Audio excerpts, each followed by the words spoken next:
Welcome to T Boys TV. We are back again with another Hat Show, obviously episode 220, and it will just be myself today on this one. And obviously, there's a lot to dissect and get into. Obviously, starting off with a bit more of a reaction. Obviously, I did do a match reaction, but a bit more of a reaction on that game that obviously we had during the weekend on the Sunday against Swansea, another away defeat, which is, well, it's just not a surprise anymore, is it really, if we're going to be totally honest, guys? But obviously, we've got a home game tomorrow, which I will be going to. I will be going to that game, so there will be fan cams as well. So if any of you do go to it, then obviously feel free to jump on it. Obviously, it'll be opposite the club shop after the game. And obviously, the regulars will be doing their thoughts on the game, obviously, David and Mike. So stay tuned for that, man. Check all of that out, and I've decided last minute I'm going to go to it. I'll be in the new stand again, but I'll be towards the back, so that should be quite interesting. And yeah, I've got all the shirts now as well, guys, for the season. I just need to get the home one, so I'm going to get the home one tomorrow as well, and I'm going to wear it. So yeah, believe it or not, the one that's been out the longest I haven't got, but nah, it's all good. I wanted to get them all the ones I wanted to get, I'll have, so that'd be pretty cool. Hanno, shout out to Hanno, says new signing announced. Yeah, I will be getting into that. I will be getting into that, mate, very, very shortly. I'll get into it before I get into the Norwich game. And again, if any of you want to put your thoughts in now on it, and I'll star it and we'll go through it a bit later on. Shout out to Rich. He says, evening, big up to yourself, mate. Obviously, becoming a regular on these shows. Big up to yourself, mate. Hope you're well. Big up to Stephen, obviously regular as we all know. He says, big up, mate. Shout out to my dad in the chat. It's good to see that he's still in the chat. He says, come on. Yep, 9 away defeats. Yeah, it's not good enough. Well, it says they are, Dad, but if they're not, worst comes to worst, we have to pay for a taxi. It is what it is. So, yeah. Good evening, lads. Big up, Paul. Again, another regular. Good to see you in here. But yeah, let's get into it. So Swansea, we took them on. Going into the game, I said a defeat. I said a 1-0 defeat. Wasn't confident, as you know, I shouldn't be confident because how poor we've been away this season. Obviously conceded more goals now than we did the season we went up, and we're literally halfway through the season. It's not good enough. And yeah, disappointing once again, really, wasn't it, guys? You know, you look at the lineup. I say it every week. There's one thing Rob Edwards does, which you don't agree with. Chong as a wing back, yet again, was the one for me. You know, it was just frustrating, really. But a lot of surprises on the day because the team news didn't come out till the day, did it? And obviously we had Bell involved, Real Walters, so that was good to see. Obviously a shock because we didn't expect it, especially they said Real Walters was the closest to be back, but even then, you know, you wouldn't expect Bell to be back alongside him. But that was good to see. Nakamba obviously played this game. I've been calling for him to start, so I was happy. But based on his actual performance, wasn't good enough. Obviously, you know, you had Elijah and Morris, of course, Kraus, and stuff like that, and Bell comes straight in. As for your bench, you obviously had Hashioka, Krul, Moses, Ruddock, Nelson, Peters, Taylor, Walters, and Woodrow. So, yeah, it was interesting. But again, there's always one thing you look at with Rob Edwards at the moment, and it's Chong as a wing back, which I don't agree with. Like, if he was a bit more physical on the ball, and again, guys, I know Moses was terrible against Bristol City, but I'd rather see Moses as a wing back. Obviously, it's not ideal, but if I had to pick out them two, I'd say Moses because one, he's more experienced as a footballer as a whole, and also I think he's stronger on the ball. You know, Chong is not strong on the ball. You know, and I don't want to see it tomorrow, especially against Norwich, who, you know, last time we played them, the second goal they got, Chong, you got to hold him off. But obviously, because we're playing him in the position he shouldn't be in, he's not quite dealt with it, you know, like you'd want him to. And it was frustrating. So I don't want to see that. It's not working. Yeah, it's not working game upon game. Like, it's like a lot of us Luton fans are saying now, I've been saying it for weeks. What can he see that we can't see? Or the other way around, should I say?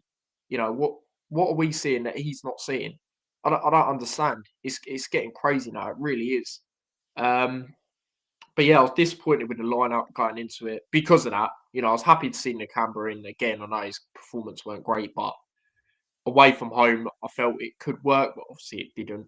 But going into the game, obviously we did get a goal quite early on, 5 minutes in. Carlton Morris, and again Swansea, a very similar goal to what we scored against them in the reverse fixture at Kenilworth Road, in the sense of them passing it round the back. That keeper is terrible that they have. Obviously assisted Morris. Fair play to Morris. I actually thought that was quite a difficult finish, even though it's sort of given to him because the way he's got to control it, take the finish on. I thought he'd done really well there.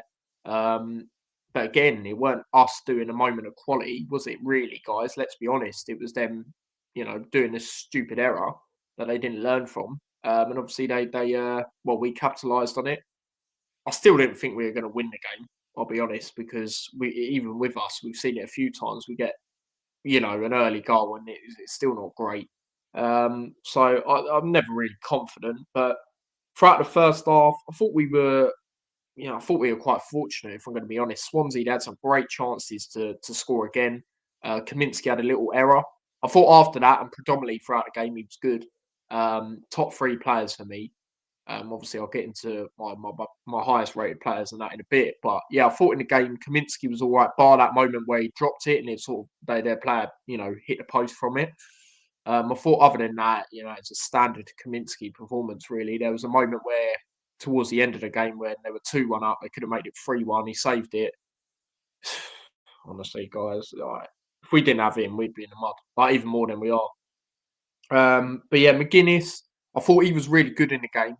The yellow card he got was probably a yellow card, but their player, Cullen, absolute helmet. He should have got a yellow card as well. He started it off by pushing McGuinness. So I don't know how he's got away with that, if I'm going to be totally honest. But a referee, inexperienced. Obviously, I think it was only like second game in the championship. Very inexperienced, not good enough, really. For both teams. I don't think it's bad for just us. I think it's bad for both teams, if I'm going to be totally honest. But what do you expect with referees in England? You can't expect anything else, can you? They're fucking useless. Right, you know what I mean? It does my head in, seriously. Most watch leagues and they're crap. Oh, it does my flipping head in. So even when I was watching Liverpool the other day when they were playing Leicester, why did that VAR take so long? It's a fucking joke, mate. The VAR's out there, literally. Oh, we're gonna, it's a flipping line, mate. It's literally there on a screen for you, bruv. You know what I mean? Oh, it does my head in. But yeah, I thought we was okay. Johnson got a yellow card. I thought Johnson was all right. Obviously, I know he got sent off in this game, but again, Rob Edwards, you got to be taking him off. It's his inexperience being shown, and I think Johnson's got a lot of potential. I think he's a very good player. I've been calling for him to start more than he actually has this season, especially with the injured players out. I do think on his day, when he looks composed, he looks like quite a good player. Seemed like him and Bell were sort of chopping and changing between that left wing back, left centre back role in the game as well at times. But yeah, the referee did have a bit of a spell where he was, well, especially in that period where he's card heavy, because he gave us two cards in a minute. And the home crowd was obviously playing a part, which obviously helped, Swansea in that sense. But yeah, it was very frustrating. And then obviously it was sort of inevitable with the chances they were having that they were going to get an equaliser, and they did. Franco, who come off crying, I thought that was a bit over the top. Like, come on, mate, it's your lip. Seriously, I thought it was an absolute joke, mate. Some of these footballers, they do my head in. Like, they get all that money for rolling around and that. But yeah, he got the goal. Yet again, we've conceded a lot of goals like that this season, just scrappy in the box. It reminded me of QPR's late goal against Sheffield Wednesday. I'm not sure if any of you saw that a bit earlier on in the season. But in the sense of how scrappy it is, just clear the flipping ball. I don't know why Elijah was one of the furthest players back on that goal anyway. He's a striker, and I know a lot of times he heads the ball away from corners and stuff, but he shouldn't be in that position. Defender, or a more defensive midfielder like Kraus or Nakamba, they should be there. Do you know what I mean? It should not be our striker, because then when we clear it, who's going to be up there? Morris is not fast, right? And that's another thing that annoyed me in this game, and we'll dissect into the second half now. When we made them changes, obviously we took Elijah off of Walters. It's good to see Walters back. I think before he got injured, he was one of our better players. Um, but he shouldn't be coming on before Hashioka, in my opinion, especially the fact that he's been injured. Hashioka's actually done well since that Watford game. I don't like the way he's been thrown out of the team. And people are saying to me, oh, he has a knock. Why is he in the team then? People going, yeah, but he don't want to cover. It's just people guessing, obviously. But they're like, yeah, Rob Edwards don't want to keep putting youth players on. I'm like, well, he had 3 youth players against Bristol City, so why the heck flipping hell does it matter? He had Chigozie, or sorry if I pronounce that wrong, but that young player in the Premier League last season. He's had Francis Clark on the bench at least once. So you could have put Francis Clark on or someone like that. Do you know what I mean? Like, I don't get it, guys. I really don't get it. As the saying goes, if you're, fit enough to be on the bench, you're fit enough to play, or whatever the saying is. It's something like that. Do you know what I mean? Like, I don't understand it, guys, if I'm going to be totally honest. But obviously that happened. I'd rather, if we used to stick with one of the players that was up front, out of Morris and Elijah in this game, I'd have kept Elijah because he's got that pace to get in behind. Morris, you know what he's going to try and do? He's going to try and hold up the ball and then he don't have options. And it's just frustrating, really. So, yeah, it's just getting to that point now where I'm like, what are we doing? Seriously, like, a lot of times the commentator, again, another helmet, he was a Swansea fan, clearly, because of what I was watching it on. And, he was saying that Rob Edwards was saying, yeah, let's get it up there to Morris. He wants us to get it up there to Morris more. Why?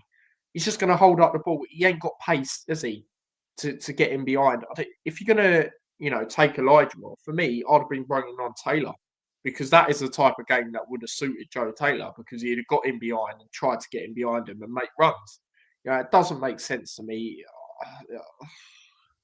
I'll get sick of it now, to be honest. And I put a post out yesterday on TikTok. Make sure you're following the TikTok if you're not already. And obviously, everyone's entitled to their opinions, but people are still trying to back this. And a lot of people's excuse, and I'm going to call it out because I'm getting sick of it now, is, oh, yeah, I've been a Luton fan since 83. You don't know what it's like. I'm sick of hearing that, guys. Yeah, you were born before me. Whoopie flipping dude. That's not my problem, is it? Does my head in, guys. It really does. But I don't see how people can still back this. Like, the people that are backing it expect a really good window. And again, we've signed the player. And shout out to Adam. He has asked a question, which I will get into a bit later on, mate. On that signing, which is good, but let's be honest, guys, he might come good, but do we know a lot about him?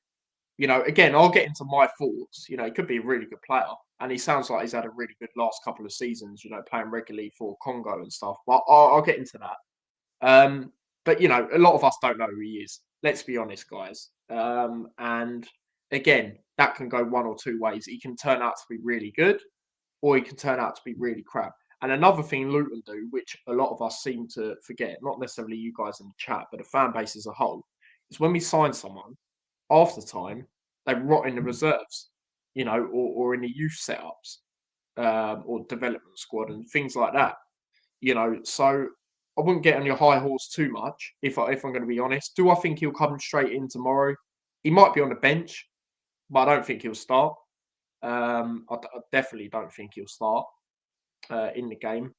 But who knows? If he goes with the back 3 again, which he most likely will, he could do, because I was thinking of a lineup earlier.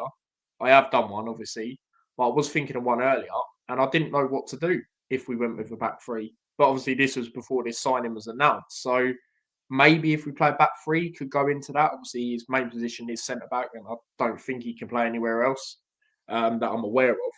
As in, a fullback or anything like that. So we shall see. But yeah, more on this game again. Just not good enough. Swansea were having chances upon chances. I do think we were slightly better in the first half, like compared to our second half performance. Still felt Swansea were better both halves. But it's sort of inevitable they were going to score. We were sort of holding on. The way we were playing, trying to hit them on the break with Morris up front. It's just not going to work. And then obviously they got the goal. And well, shock horror, really. Yeah. Was it fuck, basically? No, it was just typical, really. And a lot of fans apparently in that way and started leaving, and I can't blame them. I don't know. Let me know if any of you guys did go to the game. What was the full time atmosphere like? Was it clapping? I mean, guys, if people don't want to boo, that's fair enough. But I don't get how people can keep clapping this crap. It's crap, guys. You know, the manager, Rob Edwards, he said at the start of the season, the expectations are to win the league. Right? We're fighting relegation, guys. Yeah? That's a losing mentality. And half of these people go, well, I don't want to go back to the Premier League anyway. What is that mentality? Football is about winning. Yeah? Well, not even just football, guys. Any sport, winning. Yeah, no one remembers second place. You know, let's be honest, guys. So obviously it's a bit different in championship because you can get promoted and that like that. But overall, you know, no one cares. You think people are going to look back at the Olympics and go, yeah, who got the silver medal? No, they want to know who got the gold medal, mate. Yeah, it does my head in, mate. It really does. To be honest, it's just I have to be honest. Like I say, guys, I don't really want to call out the board, but you have to call him out because the expectations are not shown. How can your manager sit there at the start of the season and go, our aim is to win the league and we're fighting relegation and they're still backing him? Middlesbrough game, right? I was Rob Edwards out, Sheffield United away. Most of you will know that. You know, through my reaction that I did outside the ground. But a lot of people's was Middlesbrough, and it sounded like it based on his post match. You know, I love this football club, and you know, basically, I don't know what I can do. It's basically what he said, not like that, but that's basically what he said. You know, I like the guy, you know, I want him to succeed, but if he keeps doing this stupidness week upon week, it ain't gonna get better, guys. Um, you know, you look at other teams like Rich has said in the chat, Plymouth, who beat us, right, got rid of Rooney today, which was inevitable because they were terrible away from home. But they're showing ambition. You know, they want to stay up. Um, you know, the last couple of times I've been in the championship, you know, they've tried to stay up and they have. Credit to them. I think what's it been 2 seasons now? You know they're showing ambition. They beat us 3-1. You know and that's not good from our end, guys. When you think about it, Plymouth, who are rock bottom of the league, beat us 3-1. You know we were terrible in that game. I thought Plymouth were there for the taking defensively. Going forward, credit to them. They were good going forward. However, we were just been like what we've been in majority of away games, where we've just been too easy to go against away. So yeah, I'm getting a bit sick of it now, to be honest, guys. Like everyone expects this massive rehaul, and because we've signed this guy, everyone probably thinks, oh yeah, we're gonna do some serious business. I can't see it, guys. I'll be surprised if we sign more than 3 players. If I'm going to be totally honest, obviously we've got Lamine Fanny coming in as well, so obviously that's 2 players already. He can't play till QPR. But again, I wouldn't throw him in. To be honest, I'll put him on the bench definitely, but I wouldn't throw him in because, well, he's got to adapt, and it's away from home. I don't want people blaming him. You know what I mean? If we don't win that game, so yeah, it was inevitable, really, that they were going to get on to go on and win. You know, Kraus come off. I mean, I was a little bit surprised that Nakamba. Well, he obviously come off way earlier, but I was a bit surprised we did that. Like, given how much time was left, bringing on Ruddock, I felt he should have got a bit longer, personally, in the game. But I thought Kraus was decent in the game. I thought he was one of the better players for us, especially interceptions. What I will say, the way he wins the ball, he's really good at that. Sometimes his passing is a little bit off. But I think overall he's tried his best for Luton in games. Like Plymouth away, again, going back to that game, it was basically just him in midfield, wasn't it, guys? So, yeah, man. I do feel a bit sorry for him, to be honest. But yeah, typical away performance again, really, weren't it? But we'll go through some comments. A lot of comments flying in, so we'll go through a lot of them. But good to see everyone in here. So yeah, our Xmas present was literally one shot from Woodrow. Yeah, facts. Chong wing back with 3 right backs on the bench. Exactly, mate. That's what I'm saying. And it's like I said in my post match, and shout out to everyone that watched that. And I was saying in that, you know, you've got 4 options, other options, then Chong. One of the options, thinking about it, it's not ideal, but he has been playing there for Luton, and he's probably done better than Chong there. So obviously, I said, well, 2 actually, Moses and Nelson. And the one I was referring to is Nelson because he scored that goal, didn't he, against QPR playing right wing back, and he's looked really good. He's looked really good. I've always, you know, if you've watched my things for a while, you'll know that I have high hopes for him because I've seen what he can do for the youth teams, and obviously that's different. But he's come in and done well for Luton, I feel. Um, everyone will say about the Burnley game, but come on, man, who was good in that game? And even then, he was playing like centre midfield. He's a striker slash, sort of attacking midfielder. So yeah, you look at that. I said him. I said Moses, who, like I said earlier, I would prefer there instead of Chong. Obviously Hashioka. And who else did I say? Well, I said Johnson, Bell, because I'm talking about any side, not just the right side. Johnson, Bell. So that's 5, actually, guys. That's more. Rio Waters, so that's 6. I mean, like, it's getting frustrating now. Yeah, exactly, Stephen. Exactly, he should have been. Yeah, exactly. That's why it's a bit rare from Kaminsky. But again, it might sound crazy, but he can sort of be allowed to do that because he's been so good for us.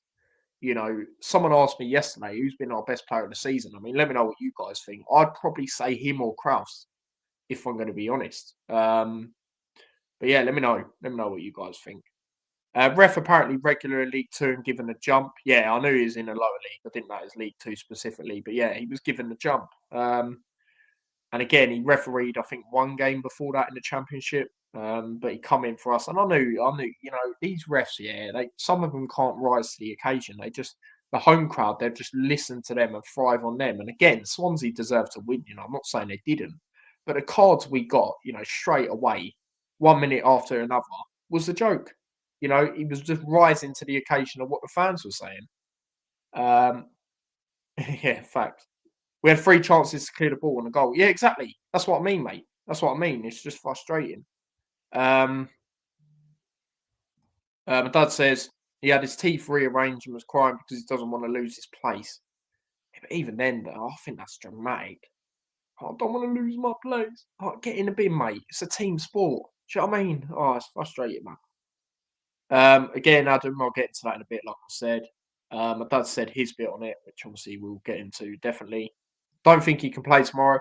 I think the only thing it is now that we're waiting on is, when they do that subject to international clearance, when they've got to sort that out. But either way, guys, he won't be starting. I can't see that. Even though I don't think he's fully match fit Eric Peters, I think there's probably more chance to see him in a back 3 alongside Holmes and McGuinness, if I'm going to be honest. But again, we don't know too much on the team news. I know Rob said a little bit, about Anderson. We're going to see how it goes. But yeah, predominantly it's the usual ones that are out by the sounds of it and stuff like that. It's a bit. Why we, again, like I said in my post match, why are we being discreet about things like that?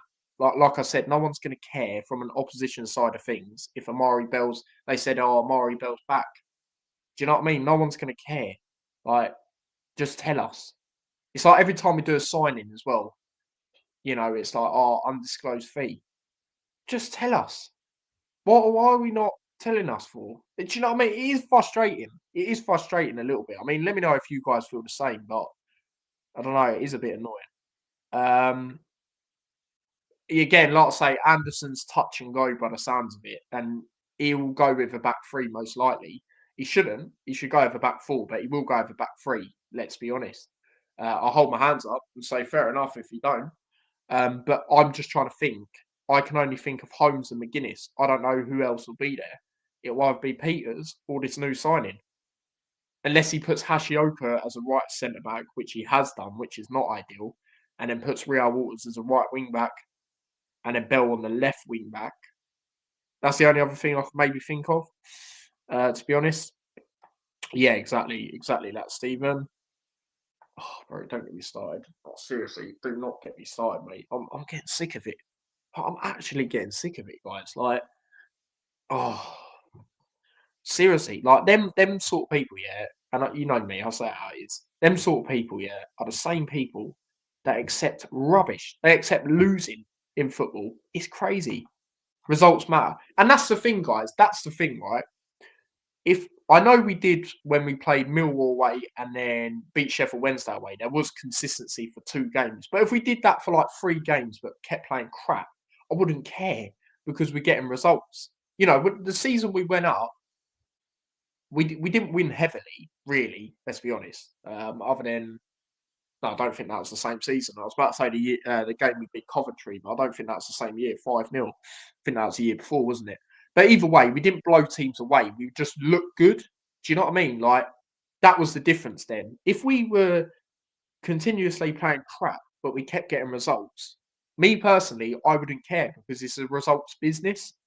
As long as when you get to, say, for example, we were playing much better and we got to the playoffs, then you'd have to be on your game, like we was in the second leg against Sunderland. I mean, the first leg, we weren't even bad.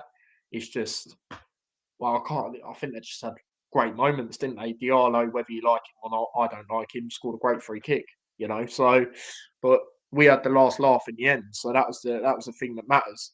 Shout out to Charlie, says Happy New Year to all of you. Yeah, obviously this is the last stream up until then. So yeah, man, big up to everyone that's been locked into the channel this year. Big up to everyone that subscribes and all of that. And 2025, we're going bigger, guys. Yeah, we're going bigger. So it's a start, man. So yeah, big up to yourself, mate. Exactly, and that's the thing. They have games below us. Like, I've said it for weeks, guys. What do we have to do? Like, what do the owners, right, see that we, and the board see that we have to do to push the button? Do we have to be rock bottom? Which I wouldn't put us past it at the moment. Yes, overall, I do think there's worse teams and we probably will just survive based on that. However, it can get bad, guys. It really can, because Plymouth now, yeah, they're the worst away side in the league, right? Think of that. Right, we're not far off them. They've got a new manager now. Well, they haven't, but they will be looking for a new manager, so they could have new manager bounce. They're good at home, let's be honest. It is a tough place to go. We all know that as Luton fans. A lot of other teams will know that as well. Sunderland lost there. Middlesbrough drew with them. Do you know what I mean? So it is a tough place. So their home form, I wouldn't worry about that. If I'm a Plymouth fan, I'd be worrying about that away form. But as for us, I'd be worrying because they've conceded more goals than us. But now they've got someone. Well, they will get someone in who will be quite steady, you would imagine. And again, their game this weekend, Bristol City. Yes, they've got 2 wins in the last 2 games, but they're going to Pride Park, mate.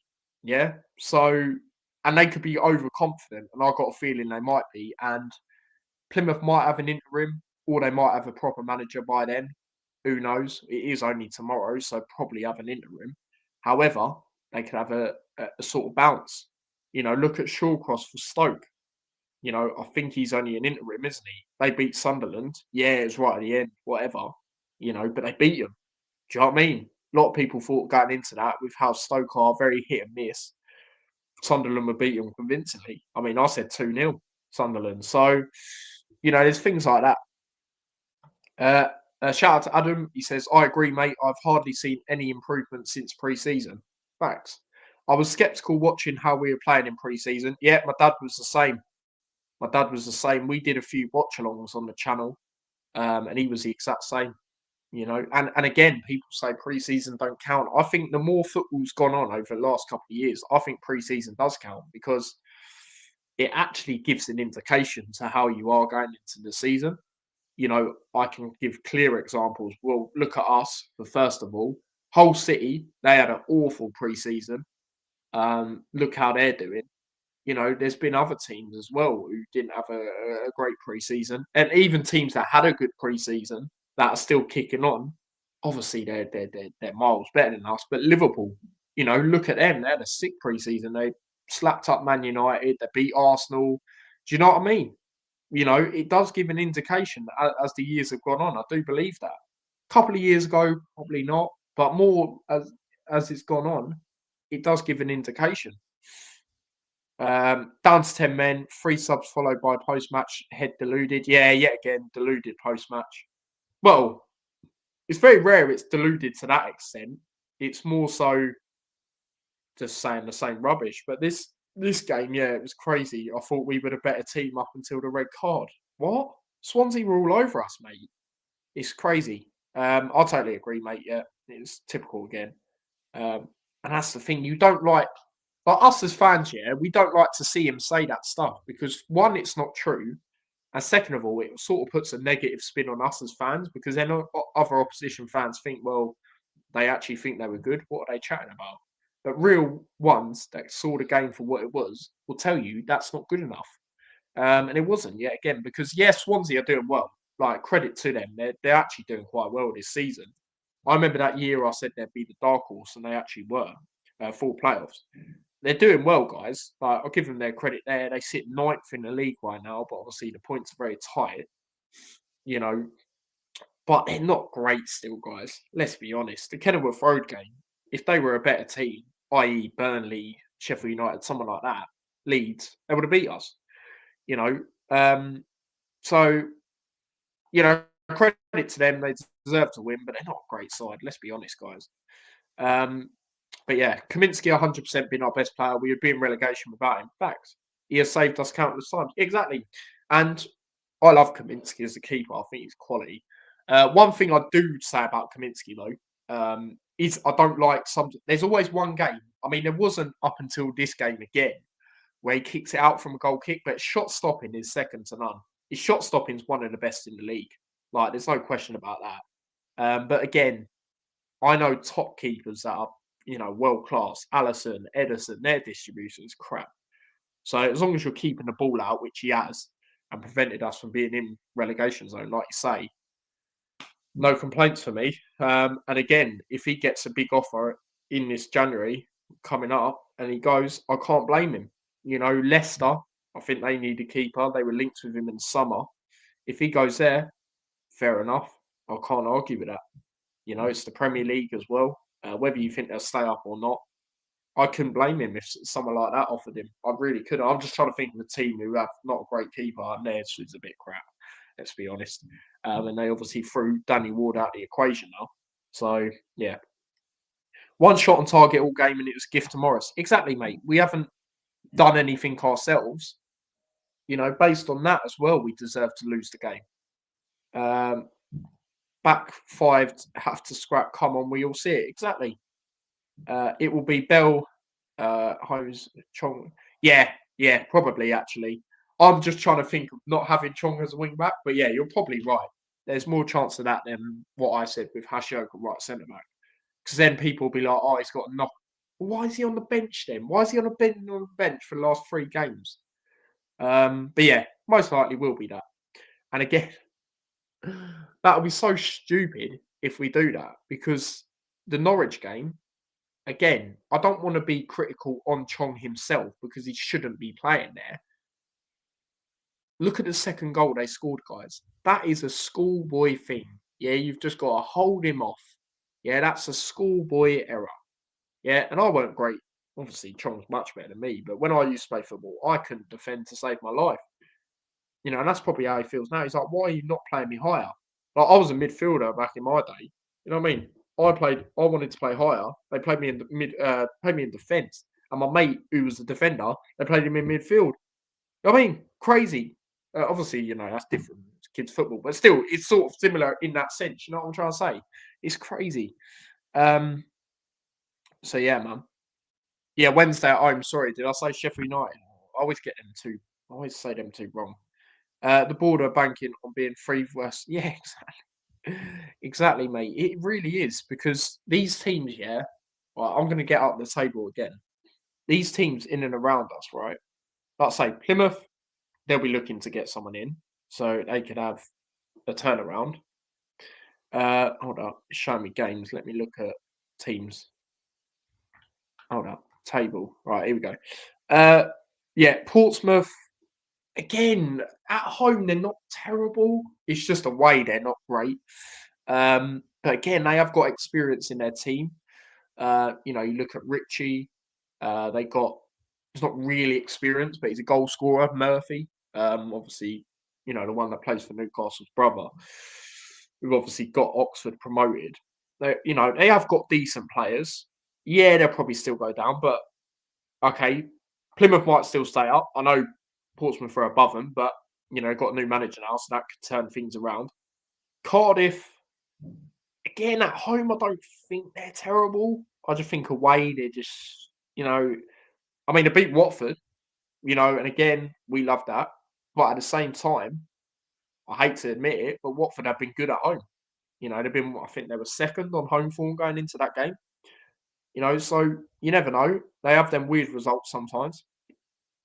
Hull, Ruben Sellers has come in and it's still been a bit hit and miss. I mean, they did beat Blackburn, but before that, it weren't too great in his opening games.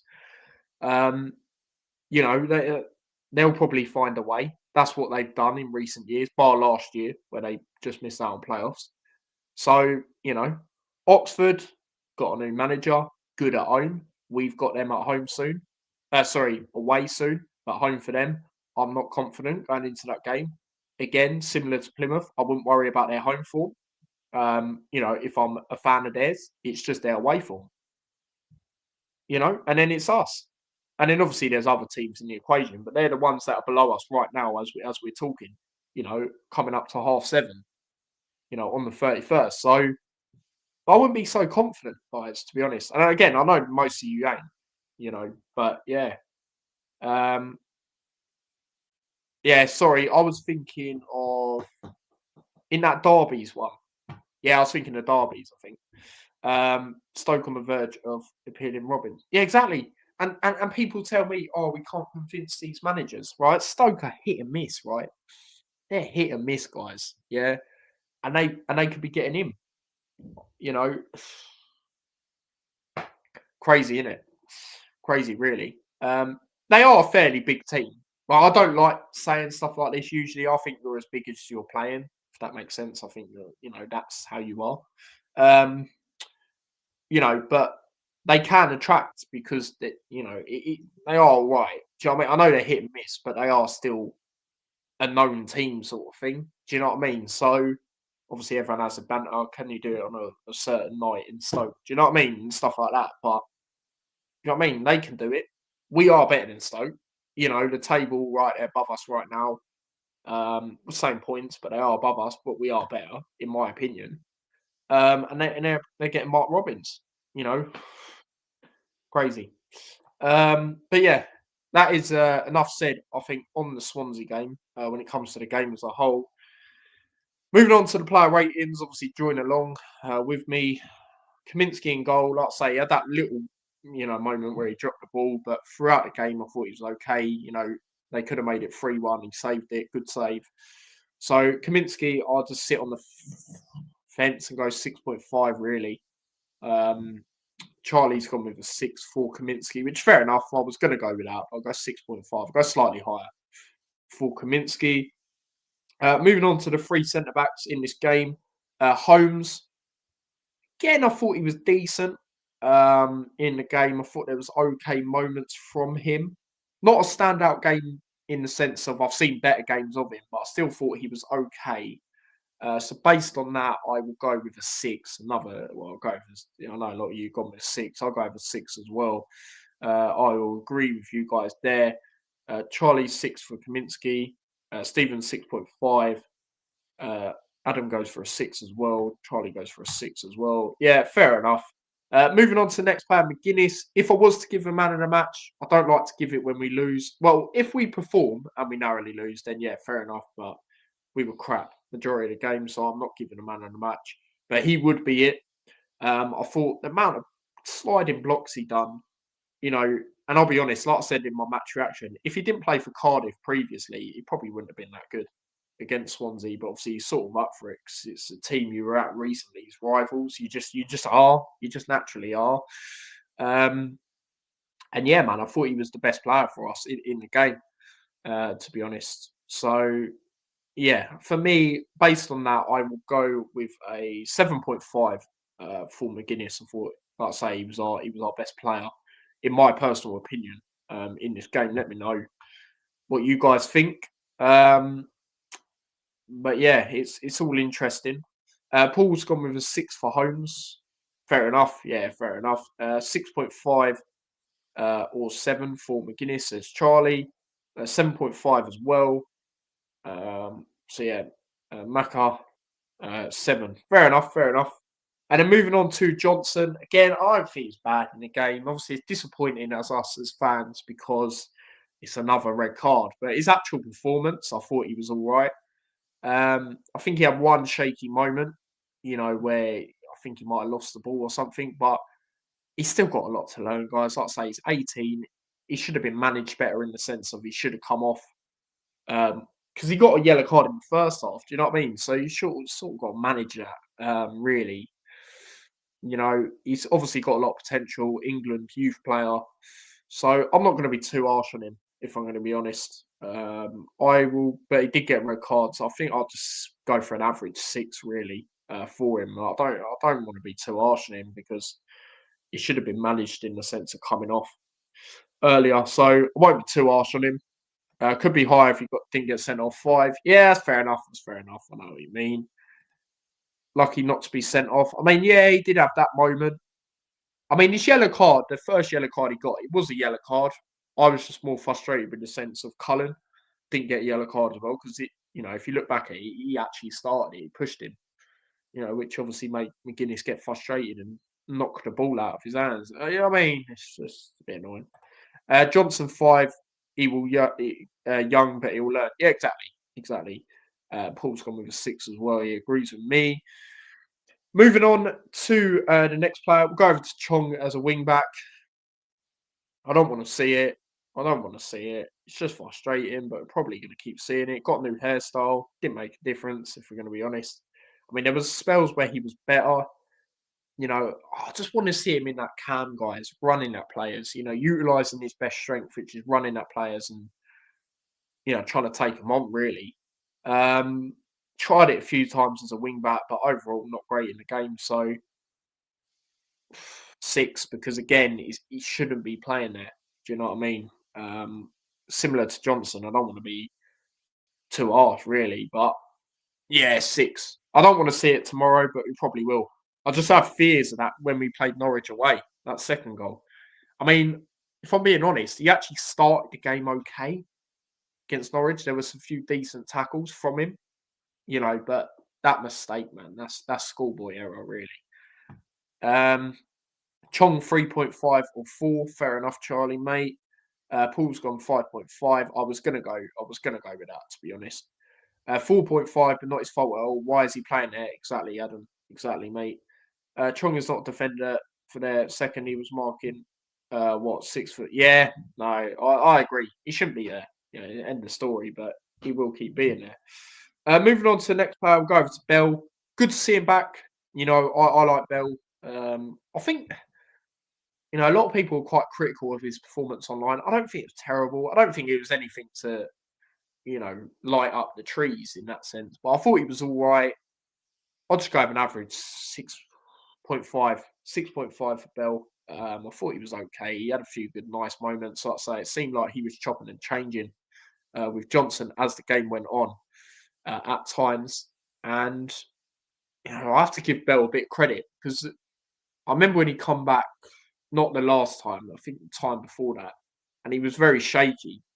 But in this game, I thought he was okay. He weren't bad or good. He was just average, but slightly better than average for me, 6.5.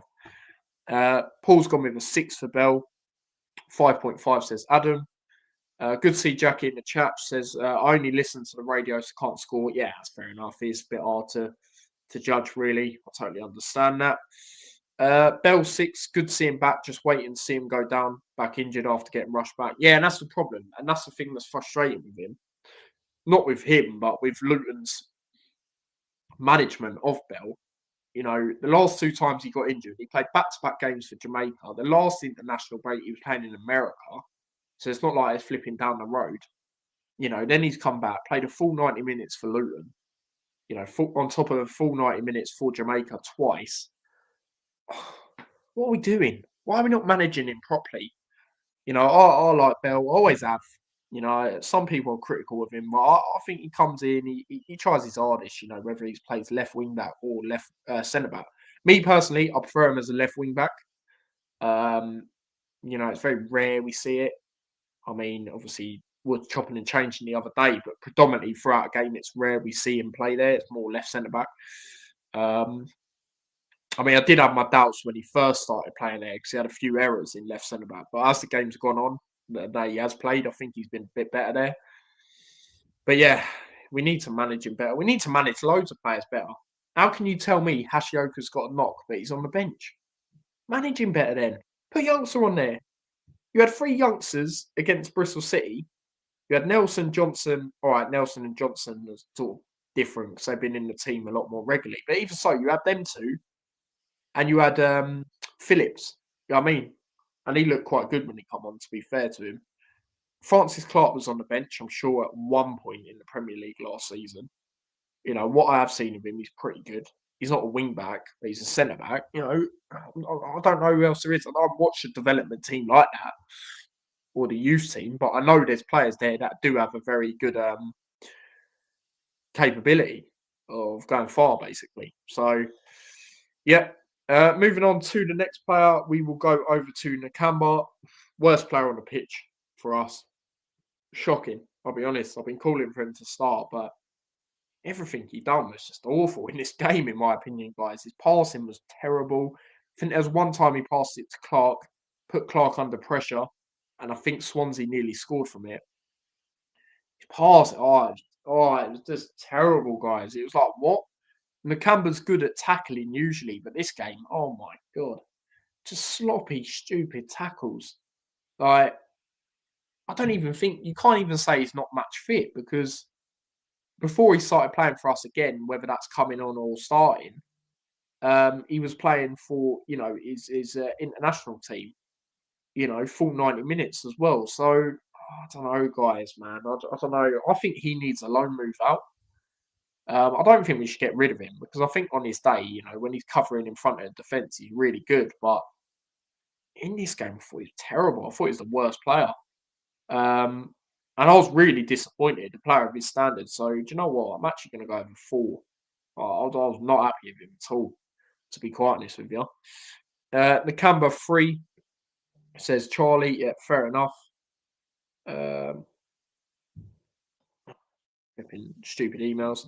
Nakamba 3 looks so rusty. Yeah, that's what I mean. Because you know, on his day, when he's in front of that defence covering, he's really good. But this game, it was terrible. Worst player on the pitch for me, for us. And then moving on to the next player, goes to Kraus. Again, my top 3 in this game were McGuinness first, Kraus second, and Kaminsky third. I thought Kraus's interceptions are really good. The way he just kept winning the ball was brilliant. You know, his passing can be off sometimes, but predominantly throughout this game, I thought he was decent. It was a lot better.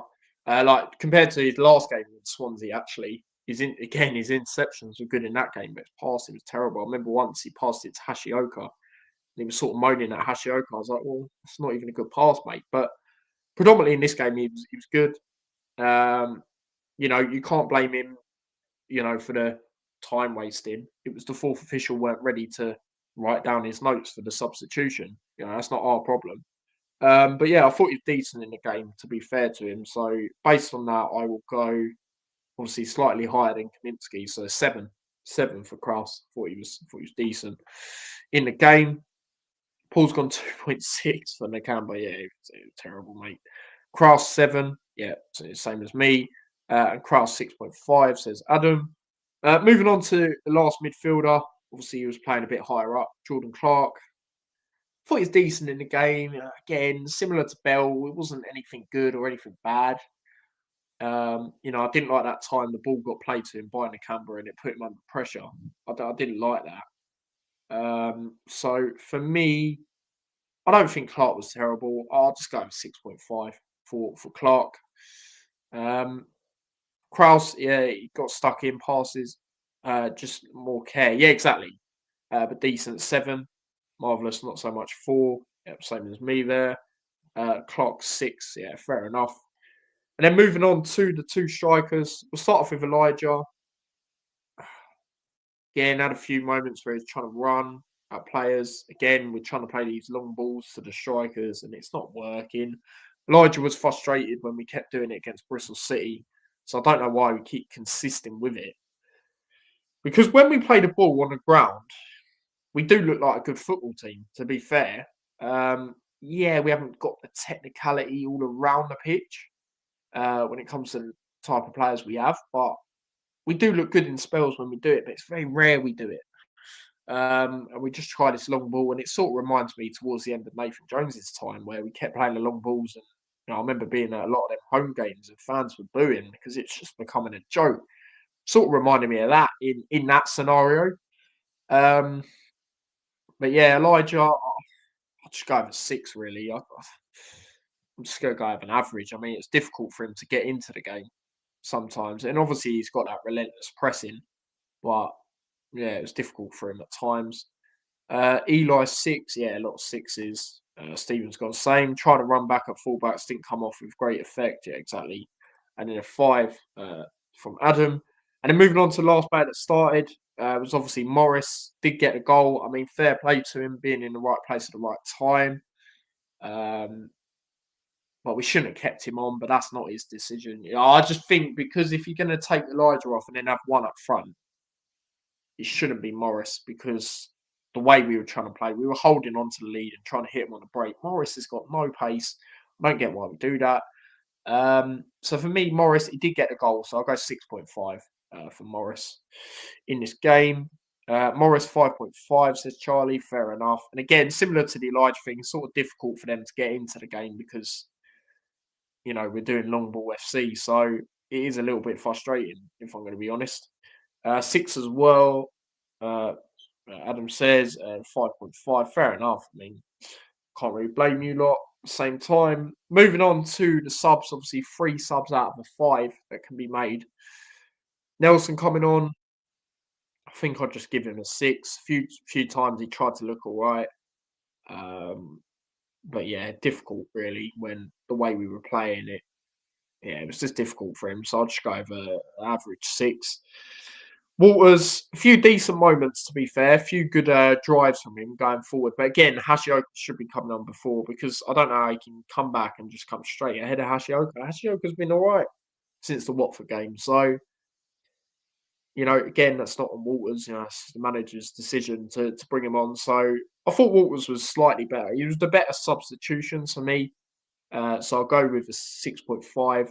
And then Ruddock, I'll just give a 6. Come on for 4 minutes plus the added time. So yeah, that's what I'll go with when it comes to that. Zach 6.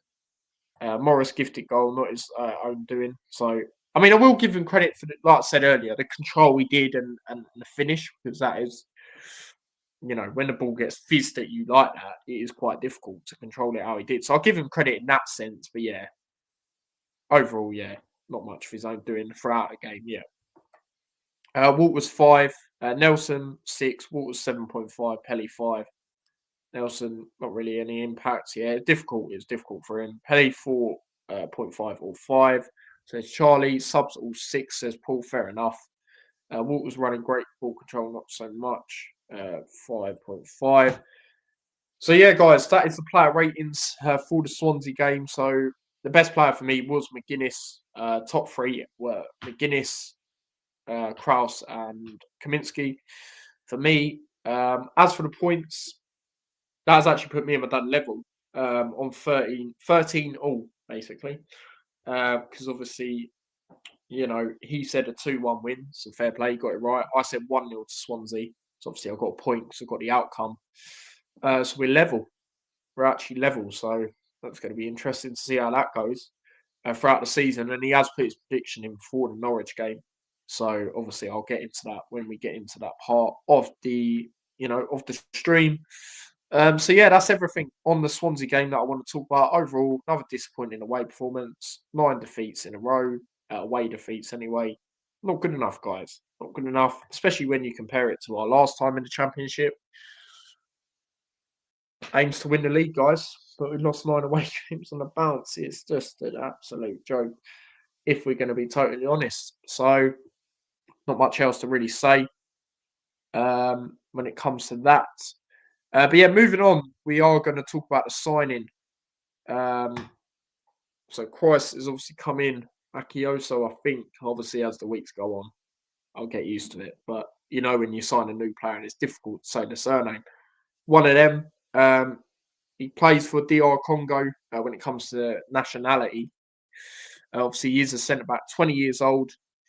And I'll read a bit of what it says on the website. And there is a comment from my dad, which we will dissect into as well.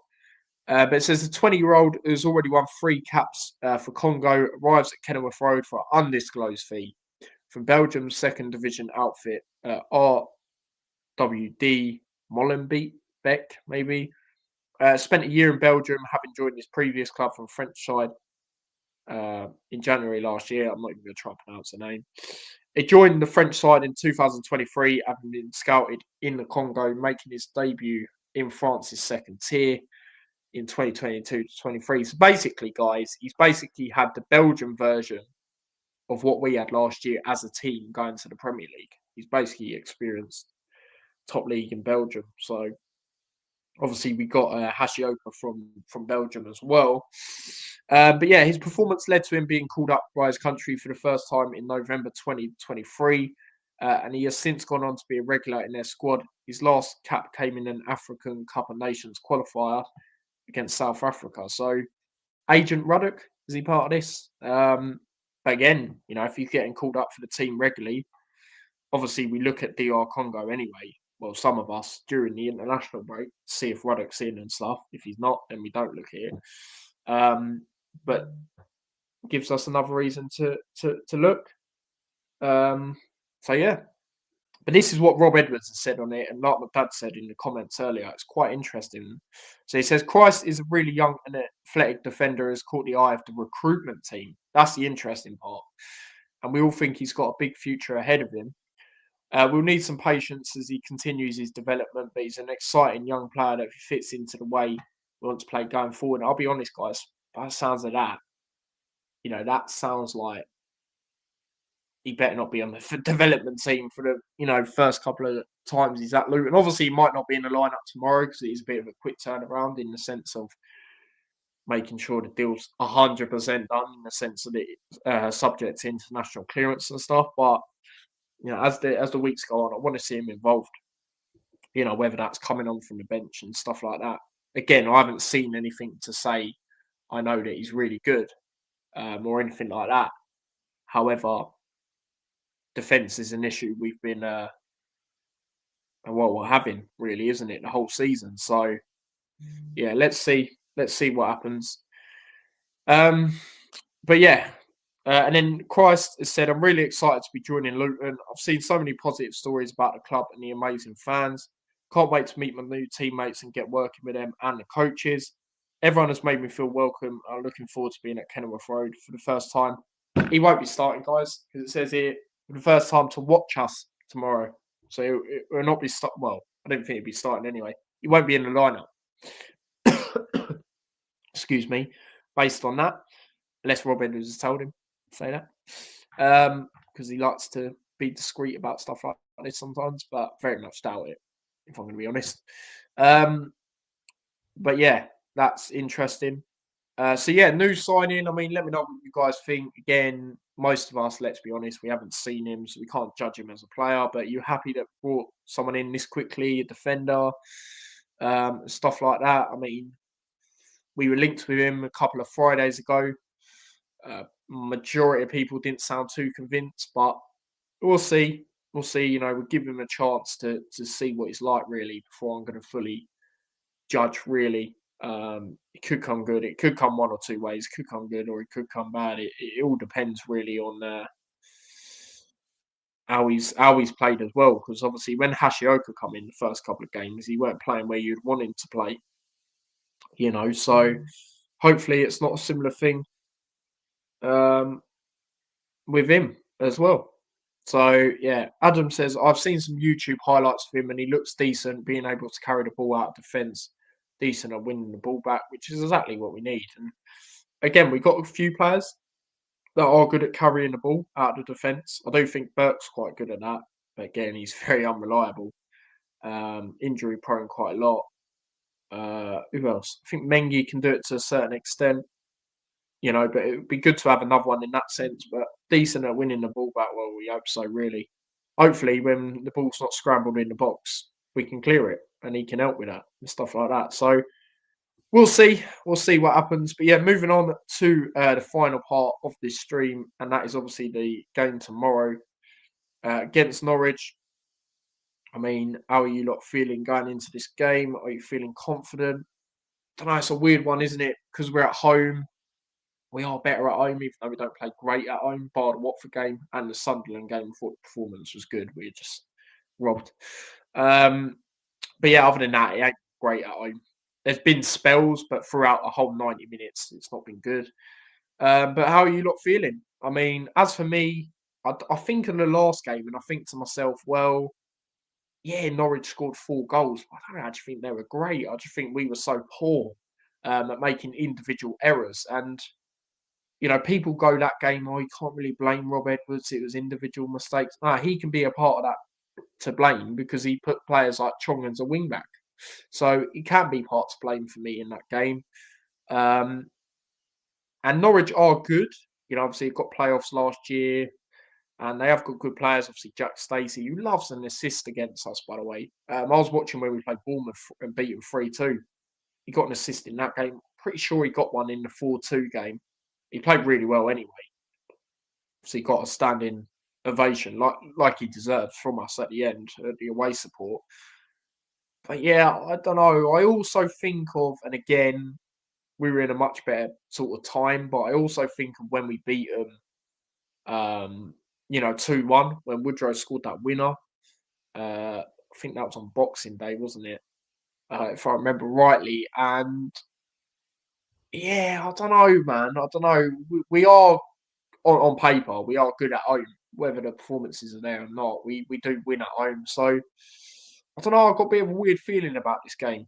To be honest, I haven't really been confident the last load of games, but this game, I don't know. It's feeling a bit different for me. I'll be honest. I mean, let me know what you guys are doing and thinking. And again, Sainz scored against us in the last game, but throughout the whole game, other than the chance he had at the start of the game where he put it wide, he weren't as seen in the game as I thought he would be. And even the goal he got, we weren't marking him. And again, we'll probably concede a silly goal tomorrow because we keep doing that. But I don't know, man. I'm obviously I'm a lot more confident in home games and things like that. But yeah, score predictions. Obviously, I'll get into them in a bit.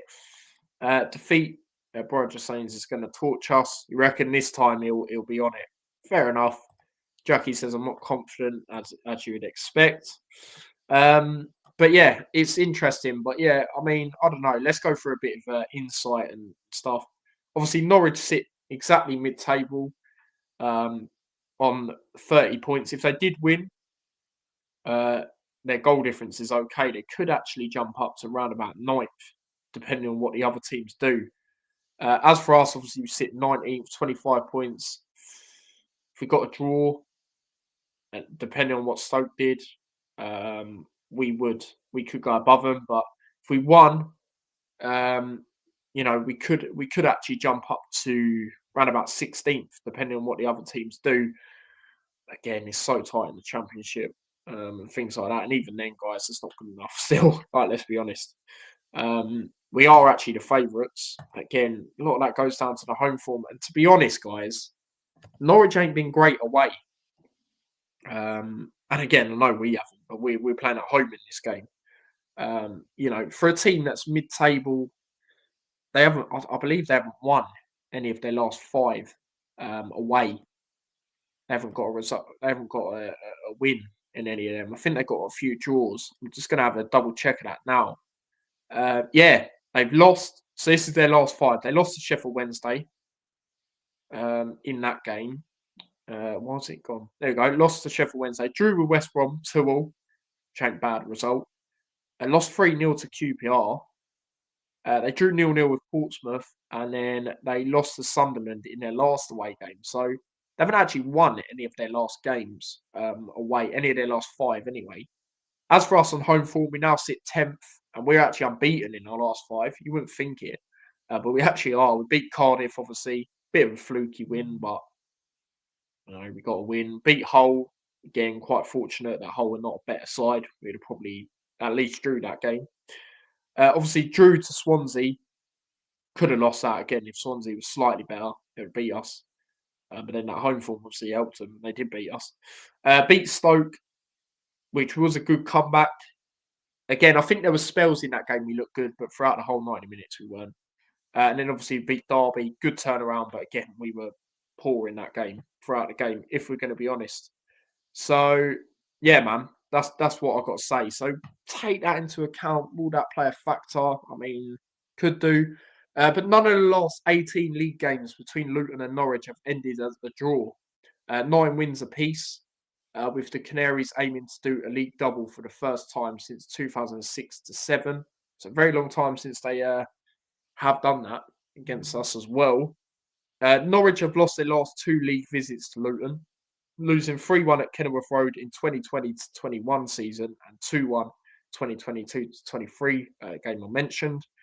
Luton have only lost 1 of their last 7 Football League games on New Year's Day, winning 3, drawing 3, going down 3-1 to Millwall. If I remember rightly, we were 1-0 up in that game. Sonny Bradley scored, and then they come back, if I remember rightly. Norwich have won their opening league game in just 1 of the last 6 calendar years, drawing 3, losing 2, winning 1-0 at home to Barnsley in 2021. And then 8 of Norwich's last 12 league games on New Year's Day have ended as draws, winning 2, drawing 2, including each of the last 3. So, I don't know, it's interesting. You could maybe say a draw based on that, but then again, you look at that first stat right now, none of the last 18 league games between us have actually ended as a draw. So, it's quite interesting, really, when you look into that. But go through some comments and then I'll get into my lineup. Do get in your lineups that you would go with in the chat. I've not seen anything to show we'll get anything, let's be fair. 90 plus goals versus Stoke and Derby. No, I totally agree. The performances ain't been great, but I mean, I'm not confident most weeks with us. But I'm feeling a bit different about this game just because of that form that they're on. And we are, on paper, even though we know as fans it's not been good enough at home, we are decent at home. 10th best. So you just wouldn't think that, would you? Like 10th is still not great, but for where we are, it's not terrible, really. I'm not backing it. I'm not defending it. It's still not good enough, but I don't know. I feel a bit different about this game. I even think in the away game, yes, they scored 4 goals against us, but didn't have to do a lot to get them goals. And the home performances haven't been as bad as away. So I don't know. I'm feeling a bit different. But again, people have got in their score predictions. We'll get into them a bit later on. Good to see Anasha in the chat.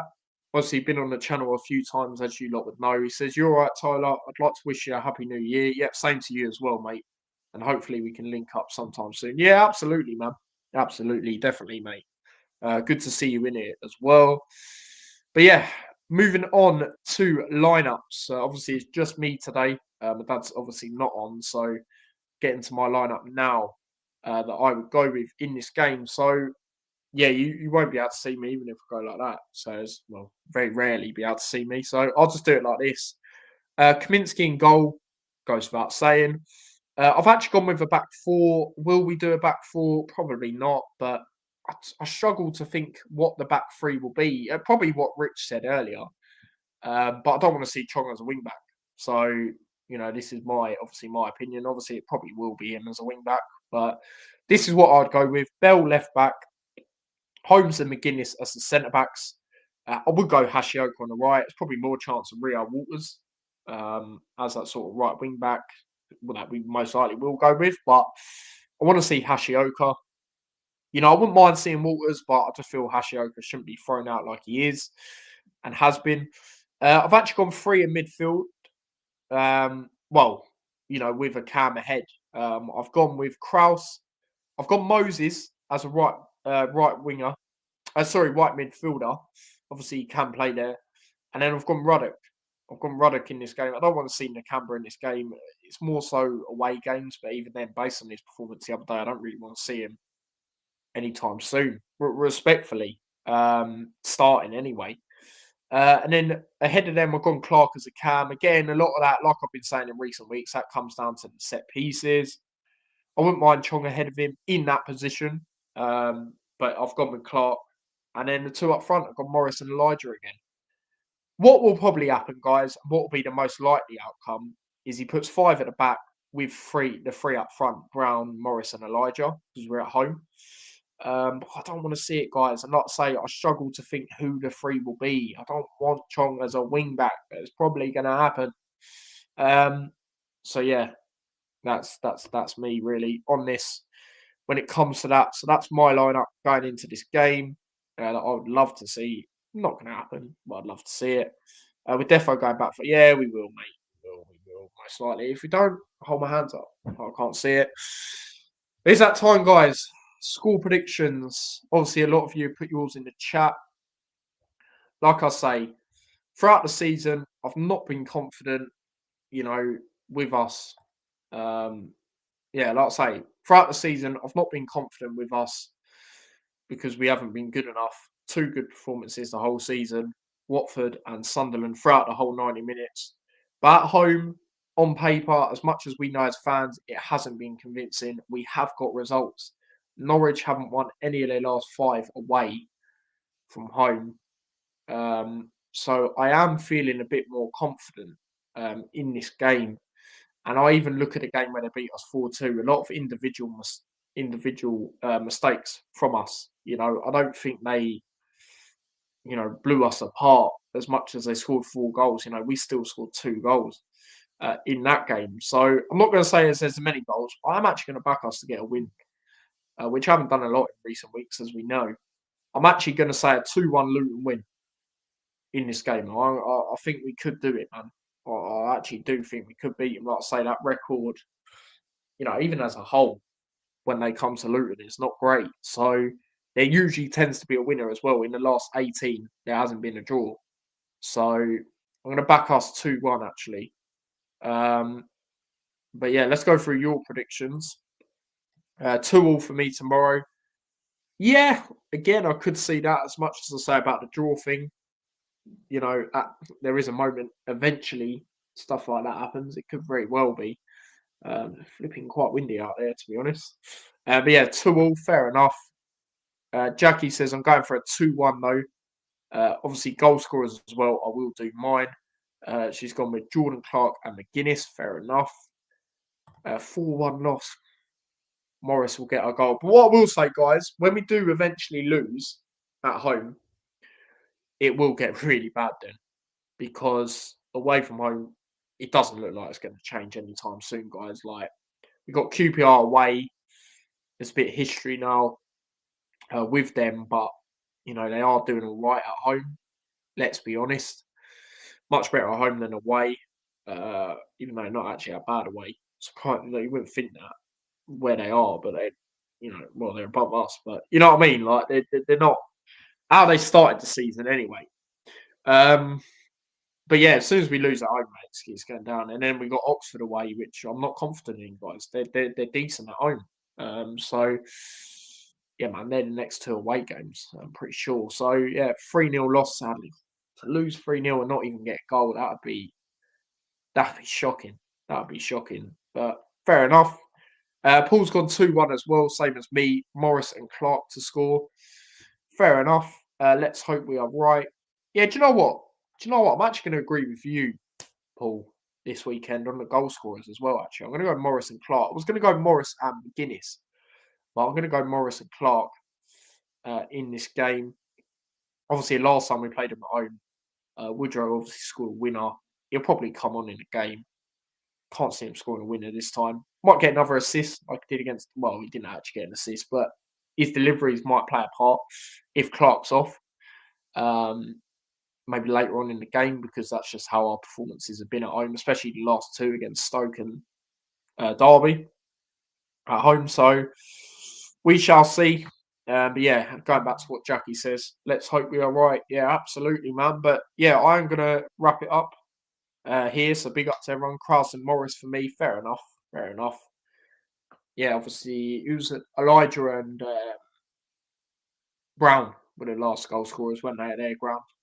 And even then, they were passing it round the back, playing that silly football. So we can definitely try and exploit it as well. That's another thing. But yeah, as you lot know, I don't really back us a lot at the moment, and I've backed us this weekend. So yeah, knowing us though, we'll win this game and then we'll follow up on a loss. You know what I mean? That's just how our season's been. especially when we then go away as well to QPR on the Monday night. But yeah, like I say, guys, I will be going to this game tomorrow. So there will be a vlog out at some point. I'll try and get it out tomorrow. If not, I'll get it out on Sunday. But yeah, the fan cams, they will be out before the vlog anyway. And they will be out tomorrow for sure. So check them out when they come out.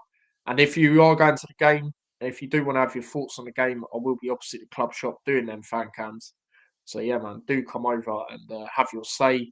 Obviously, if you feel confident enough to do that, I'll try and get more people on it as future goes on, I guess. Especially going into 2025, that'd be good. And yeah, man, shout out to Spencer. He says, "Hey, all, big up to yourself, mate. Shortly going to wrap up. Good to see you in here, mate. But yeah, smash a like, guys, if you haven't already. And do subscribe to the channel as well, if you haven't already also. And follow me across all my socials as well. Obviously, link to them are all in the description. Yeah, subscribe to the extra channel, all of that.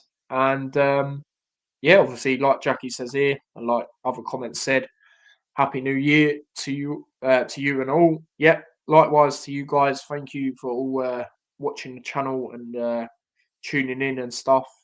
Went for you guys, I wouldn't be able to do what I'm doing. So yeah, man, shout out to yourselves and all of that. And hopefully we can start a better year, because 2024 from a Luton side of things was not good. Getting relegated from the Premier League as expected, let's be honest, guys, but it's obviously not good to get relegated. It's not nice to see. And then obviously you've been poor in the Championship. 1 away win in 2024. Hopefully it's much better as the new year goes on, but we shall see what happens. So yeah, man, big up to all of you and everything like that. Yeah, exactly that, Adam. Exactly that, mate. And see you all in 2025. Yeah, man. Enjoy whatever you're doing. I'm just going to be chilling today, if I'm going to be honest. And get ready for tomorrow, really. So yeah, man. Big up to everyone that's tuned in. Like I say, smash a like, subscribe, follow me across all my socials, subscribe to the extra channel. And yeah, I will see you lot tomorrow when I do the fan cams, and check out the vlog when that comes out as well. So big up to yourselves, guys. Take care. Peace.